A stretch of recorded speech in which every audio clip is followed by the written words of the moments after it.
यो चाहिँ रहेको छ हामीसँग भएको पावर ब्याङ्कको भेराइटीहरू है त हजुर। अब तपाईँहरूलाई चाहिएको छ भने सम्झौँला। सबैभन्दा पहिले चाहिँ यो रहेको छ बुलेटको 10,000 एमएचको पावर ब्याङ्क हजुरलाई भनेको चाहिँ मात्र 1700 पर्छ अनि 6 मन्थ ग्यारेन्टी छ अनि यसमा चाहिँ पिडी पनि सपोर्ट गर्छ। स्पेसली यो पिडी सपोर्ट गर्ने भन्ने कुरा धेरैले बुझ्नुहुन्न त्यो धेरै बेटर हुन्छ। त्यसै गरी 20,000 एमएचको पनि छ जुन हजुरलाई भनेको मात्र 2550 पर्छ।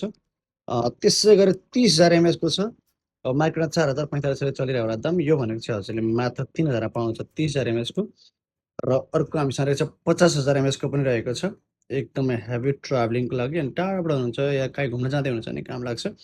यो भनेको तपाईँलाई मात्र 3,850 रुपियाँ 850 रुपिस र कसैलाई चाहियो एकदम पकेट फ्रेन्डली पावर ब्याङ्क जुन ड्युरेबल होस्, राम्रो होस् अनि गोजिमे हराओस् अनि सोच्नुहुन्छ भने पिडी इन आउट दुइटै सपोर्ट गरेर 10,000 एमएचको पावर ब्याङ्क A1 स्टारको एकदमै बवाल नेक्स्ट लेभल क्वालिटीको छ है त्यो। त्यसै गरी यो चाहिँ मैले लास्टमा देखाएँ थोरै एक्सपेन्सिभ चिज हो। यो बेसस ब्रान्डको वायरलेस पावर ब्याङ्क ट्युब पनि 30 वाटको एकदमै बवाल छ। यो चाहिँ तपाईँले पाउनुहुन्छ मात्र 3900 मा।